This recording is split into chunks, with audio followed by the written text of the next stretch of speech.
Hello everyone, no name coaching channel में आपका स्वागत है। तो आज हम आपके लिए कुछ क्लास 12th देख लीजिए, सब्जेक्ट मैथ है और क्लास 12th यानी कि कक्षा 12वीं के लिए हम कुछ मैथ के मोस्ट इम्पॉर्टेंट प्रश्न लेके आए हैं। तो चलिए इन्हें देख लेते हैं। तो अपना टाइम वेस्ट ना करते हुए चलिए आगे बढ़ते हैं। तो आगे देख लेते हैं। तो अध्याय 5 हमारा रहेगा। अध्याय 5 सांतत्य तथा अवकलनीयता। तो इसके हमने कुछ मोस्ट इम्पॉर्टेंट प्रश्न लिए हुए हैं जो आपकी बोर्ड परीक्षा के लिए बहुत ही लाभकारी सिद्ध हो सकते हैं। तो चलिए आगे देख लेते हैं। तो आगे लिखा हुआ है सांतत्य तथा अवकलनीयता के नोट्स। तो ये एक प्रकार से आप नोट्स भी समझ सकते हैं। तो आज हम आपको जो प्रश्न बता रहे हैं इन्हें आप बहुत ही अच्छे तरीके से तैयार कर लीजिए। इन्हें जब तक लगाते रहिए जब तक ये आपसे बनने ना लगें। तो चलिए आगे देख लेते हैं। तो आपको मैं बता देता हूँ कि पहले हम देख लीजिए, ये हमारा पैटर्न रहेगा। यानी कि जो एग्ज़ाम में जो पेपर हमारा आता है क्लास 12th की मैथ का, तो उसमें जो पहले प्रश्न दिए जाते हैं वो एक नंबर के और 2 नंबर के भी दिए जाते हैं और 4 नंबर के भी दिए जाते हैं। तो आप समझ गए होंगे। तो आगे देखते हैं। तो सबसे पहले हम देखेंगे एक एक और 2 नंबर के लिए कुछ प्रश्न देखेंगे और उसके बाद 4 अंक के लिए प्रश्न देखेंगे यानी कि 4 नंबर के लिए प्रश्न देखेंगे। तो सबसे पहले हम कौन से देखेंगे बताइए? एक एक और 2 नंबर वाले प्रश्न देखते हैं। तो इन्हें आप बहुत ही अच्छी तरीके से तैयार कर लीजिए। तो हमारा पहला प्रश्न देख लीजिए, दिया गया है।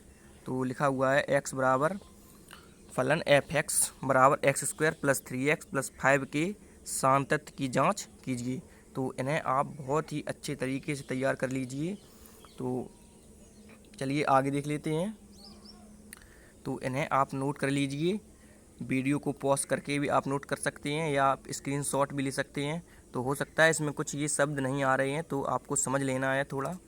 तो लिखा हुआ है इनमें ज़्यादातर सांतत्य की जांच करनी है या सत्यता की जांच करनी है, एक ही बात होती है। तो मैं आपको थोड़ा डाउट क्लियर कर देता हूँ कि तो ये मैं आपको थोड़ा समझाने का प्रयास कर रहा हूँ कि ये जो हमारा सांतत्य और सत्यता या सतत, ये तीनों एक ही चीज़ होती हैं। तो आप इसमें कहीं कंफ्यूज ना हो जाएं, इसलिए हमने आप लोगों का डाउट क्लियर कर दिया है कि कहीं भी लिखा हो सांतत्य ज्ञात कीजिए या सत्यता ज्ञात कीजिए या सतत, तो इनका तीनों का एक ही मतलब होता है। तो सांतत्य यानी कि जैसे हम इंग्लिश में इन्हें तीनों को क्या बोलते हैं बताइए? तो इंग्लिश में बोलते हैं कंटिन्यूटी, यानी कि कंटिन्यू मतलब लगातार। तो सांतत्य का मतलब क्या होता है? कंटिन्यू। और अशांतत्य या, तो इसे थोड़ा समझ लीजिए कि अगर हम शांतता या सत्यता को समझें तो क्या होता है देख लीजिए। तो कंटिन्यू इसे हम इंग्लिश में बोलते हैं तो कंटिन्यूटी बोलते हैं या कंटिन्यू एक ही बात है। तो क्या बोलते हैं? कंटिन्यूटी। इसे इंग्लिश में क्या बोलते हैं इन तीनों को? कंटिन्यूटी। तो थोड़ा समझें हम कंटिन्यूटी के बारे में। तो अगर देख लीजिए इधर, अगर हमने ये पेन एक बार शुरू किया और हम इसे ऐसे ऐसे ऐसे ऐसे ऐसे कंटिन्यू, यानी कि ये रास्ते में कहीं भी अलग नहीं है। ये हमारा, हमने यहाँ से पेन शुरू किया और यहाँ तक कंटिन्यू ले गई, तो ये हमारा हो जाएगा कंटिन्यू, यानी कि सांतत्य या सतत। क्या हो जाएगा? सतत। आप फिर से समझें कि अगर हमने एक बार पेन शुरू किया और ऐसे ऐसे ऐसे ऐसे हम ऐसे ऐसे ले गए, कहीं भी हमने पेन को नहीं उठाया, तो ये हो जाएगा हमारा सतत। और अगर हम असतत की बात समझें तो असतत जो हमारा होता है, असतत या जिसे हम क्या बोलते हैं? अशांतत्य। अशांतत यानी कि ये हमारा कंटिन्यू है और इसे हम इंग्लिश में क्या बोलते हैं? डिसकंटिन्यूटी। ये हमारा हो जाएगा ये कंटिन्यूटी और ये डिसकंटिन्यूटी। तो आप समझ गए होंगे। तो इसका मतलब क्या होता है? अशांतत या असतत या अशांतत्य का। तो इसका मतलब ये होता है कि हमने ऐसे पेन को शुरू किया ऐसे और फिर ऐसे उठा दिया और फिर ऐसे ऐसे किया और फिर ऐसे ऐसे, यानी कि ये देख लीजिए इसमें कंटिन्यूटी नहीं है, यानी कि ये लगातार नहीं है कि इस प्रकार का वो देख लीजिए ये जैसे है कंटिन्यूटी, यानी कि इसमें कहीं भी कोई विक्षेप नहीं है, यानी कि रास्ते से ये कहीं भी कटा हुआ नहीं है। और ये देख लीजिए यहाँ से यहाँ तक आया फिर ये कट गया फिर यहाँ से शुरू किया, फिर ये कट गया। तो अब आप समझ गए होंगे, ये हमारा सतत हो जाएगा और ये हमारा असतत हो जाएगा। तो सतत और असतत के बारे में आप अच्छे से समझ गए होंगे। तो चलिए हम आपको कुछ टॉप क्वेश्चन दिखा रहे थे, तो उन्हें आप देख लीजिए। तो इसके आगे आगे देख लेते हैं, तो इन्हें भी आप नोट कर लीजिए। ये आपकी बोर्ड एग्ज़ाम के लिए बहुत ही हेल्पफुल सिद्ध हो सकते हैं, तो इन्हें आप नोट कर लीजिए। इसके आगे इन्हें भी आप नोट कर लीजिए। और इसके आगे तो अभी हम ये एक एक और दो दो नंबर के ही प्रश्न देख रहे हैं, और इसके आगे इन्हें भी आप नोट कर लीजिए। और इसके आगे इन्हें भी आप नोट कर लीजिए। और इसके आगे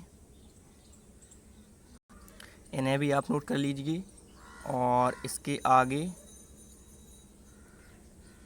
इन्हें भी आप नोट कर लीजिए। तो ये आपके बोर्ड एग्ज़ाम के लिए बहुत ही हेल्पफुल रहेंगे। तो आगे देखते हैं, इसे भी आप नोट कर लीजिए। तो अभी तक हम लोगों ने एक एक और दो दो नंबर वाले प्रश्न देखे थे, तो अब हम 4 अंक के लिए देखते हैं। तो ये हमारा 39वां प्रश्न था, एक एक और दो नंबर वाला। कितने प्रश्न थे हमारे एक एक और दो दो नंबर के? 39 प्रश्न। तो चलिए अब 4 अंक के लिए देख लेते हैं कितने प्रश्न हैं हमारे। तो देख लीजिए, लिखा हुआ है 4 अंक वाले प्रश्न। तो ये हमारे 4 अंक वाले प्रश्न हैं। जैसे ये प्रश्न क्रमांक पहला है, तो इसे भी आप अच्छे तरीके से नोट कर लीजिए।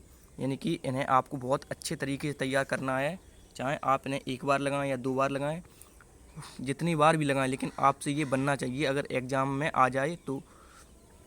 आगे देख लेते हैं, इन्हें भी आप नोट कर लीजिए। और इसके आगे इन्हें भी आप नोट कर लीजिए। ये प्रश्न क्रमांक 6 है हमारा। और इसके आगे और देख लेते हैं, तो ये प्रश्न क्रमांक 7 है, हम आपको बता दे रहे हैं। तो और ये प्रश्न क्रमांक 8 है, क्योंकि ये कैमरे में सही से आ नहीं पा रहा, इसलिए हम आपको बता दे रहे हैं। और इसके आगे इन्हें भी आप नोट कर लीजिए। और इसके आगे इन्हें आप नोट कर लीजिए।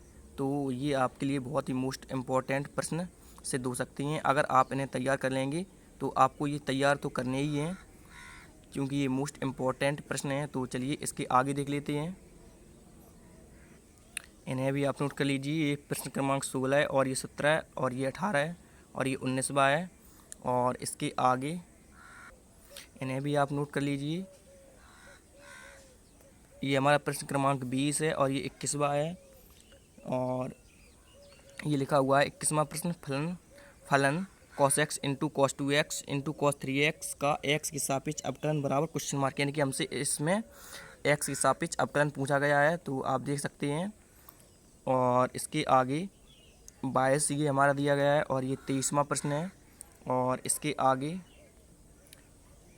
इन्हें भी आप नोट कर लीजिए, ये हमारा 24 और ये 25। और इसके आगे इन्हें भी आप नोट कर लीजिए, ये हमारा 26वां है, और ये 27 और ये 28वां है। और इसके आगे इन्हें भी आप नोट कर लीजिए। तो ये हमारे 4 अंक के लिए प्रश्न थे। तो ये प्रश्न कितने थे? 30 थे। देख लीजिए, ये 30वां प्रश्न है हमारा, आप समझ गए होंगे। तो आप चाहें तो वीडियो को रोक रोक कर भी नोट कर सकते हैं। तो अब हम देख लेते हैं। तो 39 प्रश्न थे, एक एक और दो दो नंबर वाले। और जो 4 अंक के लिए प्रश्न थे वो कितने थे? 30 थे। तो ये कितने हो गए बताइए? 9 और ये 6, यानी कि टोटल कितने प्रश्न हो गए? 69। तो जो 69 क्वेश्चन हो गए हैं, तो ये आपके बोर्ड एग्ज़ाम के लिए सांतत्य तथा अवकलनीयता के बहुत ही मोस्ट इम्पॉर्टेंट प्रश्न हमने छांट कर लिखे हुए हैं। तो इन्हें आप अगर तैयार कर लेंगे, तो इसमें से आपको बहुत प्रश्न देखने को मिल जाएंगे। लगभग हमारा विश्वास है कि हो सकता है 100% में।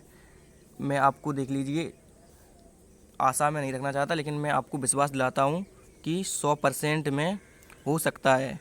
क्या हो सकता है? हो सकता है 1% ही इसमें से प्रश्न ना आए। वैसे 100% में 100%, मतलब इसमें से आपको प्रश्न मिलेंगे ही मिलेंगे ही। मतलब इसमें से आपको प्रश्न ज़रूर देखने को मिल जाएंगे, अगर आप इन्हें अच्छे तरीके से तैयार कर लेंगे। तो टाइम वेस्ट ना करते हुए, तो आप समझ गए होंगे। तो अगर आप कमेंट करेंगे मैं आपको यह भी बता दे रहा हूँ कि अगर आप कमेंट करेंगे कि ये सॉल्व करवा दीजिए तो मैं इन प्रश्नों को आपके लिए सॉल्व भी करवा दूँगा। तो इसी के आगे अब हम आगे सॉल्व करेंगे या कोई नए टॉपिक पर आएंगे। Thank you.